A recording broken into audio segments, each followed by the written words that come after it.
जय हिंद। आप सभी का स्वागत है बुंदेलखंड न्यूज 24 में। आपके साथ मैं जानवी।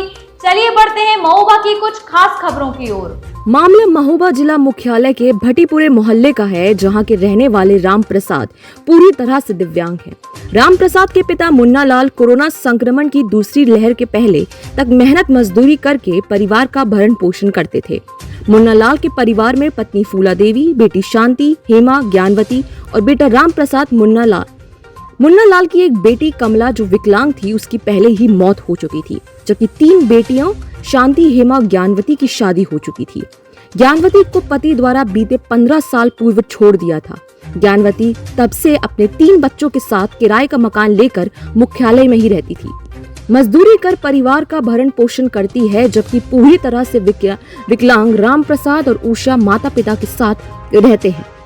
कोरोना संक्रमण की दूसरी लहर ने हंसते खेलते परिवार को अपना शिकार बना लिया। पहले परिवार के मुखिया मुन्ना लाल की 1 मई को बांदा मेडिकल कॉलेज में मौत हो गई। उसके ठीक 1 महीने बाद 2 जून को पत्नी फूला देवी ने कोरोना संक्रमण के चलते छतरपुर जिले में अपने प्राण त्याग दिए। फिर क्या था, माता पिता के भरोसे जिंदगी काटने की आस पाले दिव्यांग भाई बहन पर दुखों का पहाड़ टूट पड़ा।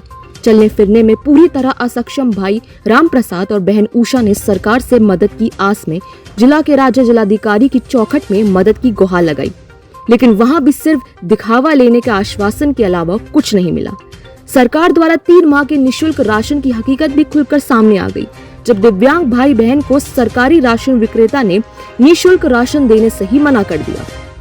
फिर क्या था, थक हार कर दिव्यांग भाई बहन ने पड़ोसियों की मदद से घर में ही एक छोटी सी किराए की दुकान रख ली। पेट भरने की नाकाम कोशिश कर डाली। ऐसे में पति द्वारा ठुकराई गई दिव्यांग भाई बहन की दूसरी बहन ज्ञानवती ने घर आकर न सिर्फ सहारा दिया, बल्कि मजदूरी करके अपने बच्चों सहित भाई बहन के भरण पोषण की जिम्मेदारी भी उठाने की जद्दोजहद में जुट गई। लेकिन सरकारी मुलाजिमों की संवेदनहीनता देखिए कि दिव्यांग परिवार की मदद के बजाय बिल बिकाया होने का हवाला देकर उसके घर की लाइट ही काट दी। ऐसी भीषण गर्मी में बेसहारा, लाचार और असहाय भाई बहन गर्मी सहित बिना सरकारी मदद के रहने को मजबूर हैं। हालांकि एसडीएम सदर मो अवेश ने मामले की जानकारी होते ही तत्परता दिखाते हुए दिव्यांग परिवार को तत्काल राशन उपलब्ध करा। राशन देने से मना करने वाले सरकारी राशन विक्रेता के खिलाफ जांच कर कार्रवाई की बात कही, तो वहीं दिव्यांग भाई बहन को हर संभव मदद का आश्वासन भी दिया। इसमें संज्ञान में आया है और जो भी योजनाएं होंगी, जो भी स्कीम होगी, उनसे हर संभव मदद की जाएगी।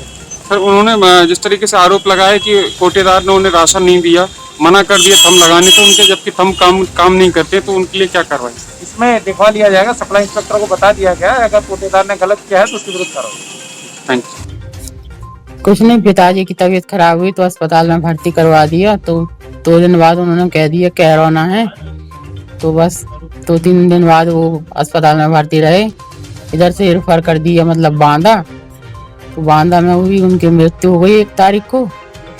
और फिर उसके बाद माताजी भी थोड़ी परेशान रहने लगी और उनकी 2 तारीख को मृत्यु हो गई। हम तो अभी मम्मी पापा की तबीयत खराब हुई तो उनकी फिर वो उधर भर्ती हो गए अस्पताल में। 4 दिन भर्ती रहे। उन्होंने कहा कि कोरोना है तो बांदा रेफर कर दिया। बांदा में फिर उनकी कोरोना से 1 तारीख को मृत्यु हो गई। फिर वहाँ से फिर मम्मी घर पे आए तो फिर मम्मी की तबीयत ढीली हो गई, उसी में तबीयत खराब हो गई। तो मम्मी को हम ले भागे, फिर मम्मी को ले गए छतरपुर। तो उधर भी उनको कोरोना का थोड़ा वो था, कह रहे थे कोरोना मतलब। तो उसमें मम्मी भी हमारी चल बसी। हम भाई बहन दोनों विकलांग हैं, चलने फिरने के योग्य नहीं है।